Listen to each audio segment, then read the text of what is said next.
So this is a Windows screensaver. This is an actual beautiful town in Switzerland.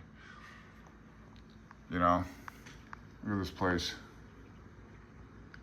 And it's a castle. Who cares what it is? So I look at a picture, this is how insane I am. I look at a picture like this and I'm going, that's beautiful, but how's the ham radio signal going to get out with all these mountains in the way, for God's sakes? So one of the main things in ham radio is the rig, of course, but also a really efficient antenna that is designed properly, that has the flattest SWR you can possibly create if you build one, you know. In my ham radio bookmark, I should probably categorize these even more because I have a few articles on antennas. Here's one here. It's called wire antennas, and that's right here.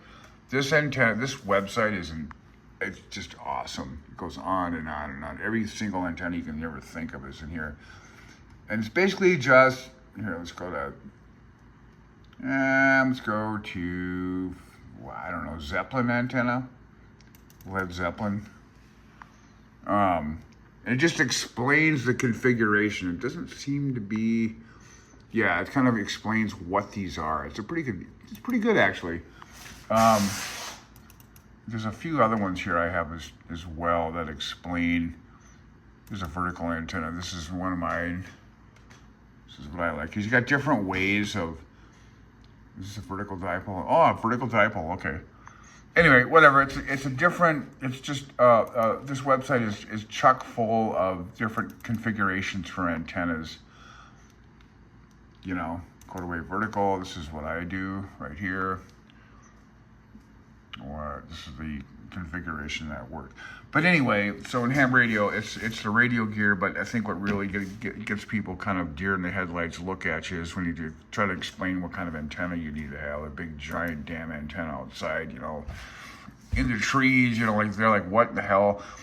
You don't get it, you know, and that's okay. And that's hard to explain to people, but when you explain it to them and show it to them, they're kind of like, wow, I didn't know people did that. So right up the street, there's a house for sale. It's just right up that driveway that I go up when I catch the city bus to work.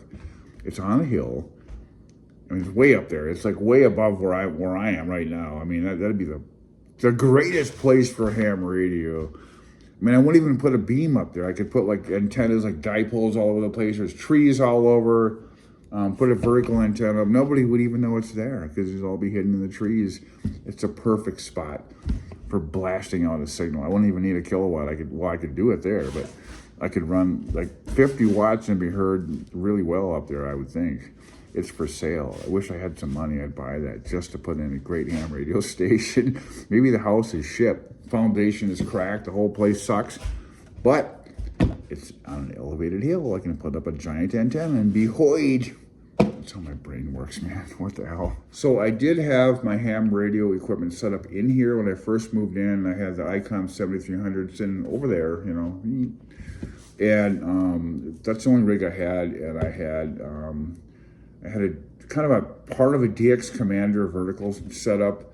But before that, I tried a bunch of other antennas. They were all crap. I tried putting dipoles outside, inside, outside, hanging them. I had an end-fed that kind of worked, but that didn't really radiate worth a crap either. And I probably didn't install that properly. I don't know. But a vertical, a 40-meter vertical with radials coming inside this joint on the floor worked like a charm. The thing was awesome. And I don't know if it's a combination of the vertical and it had a really long ground wire going back to the water heater, the incoming cold water. That thing worked really well. So I'm gonna go back to that again. And the thing about ham radio is you can get the radio, you can get all I got too much radio gear. I don't need any of it. One is enough, you know, but we like to play with toys, okay? So the antenna is really, really important. And a tuner and an ATU and then to whatever, that's an automatic antenna tuning unit, whatever. An antenna tuner isn't gonna help your station radiate. All it's gonna do is match your rig to it's gonna match the impedance of your rig to the coax. That's all it does. It just saves the files. It doesn't do anything. It doesn't help you radiate at all. They're kind of worthless. but they've been around since the beginning of radio, and to match your radio to the antenna, just so you don't fry your rig, is the main thing. I have an antenna 200. It's a low power one. It's some kind of MFJ model. When I had the vertical up, it was really low. SWR was probably almost 1 point. It was almost flat. I just use the antenna tuner just to kind of flatten it out to 0. That's all I do.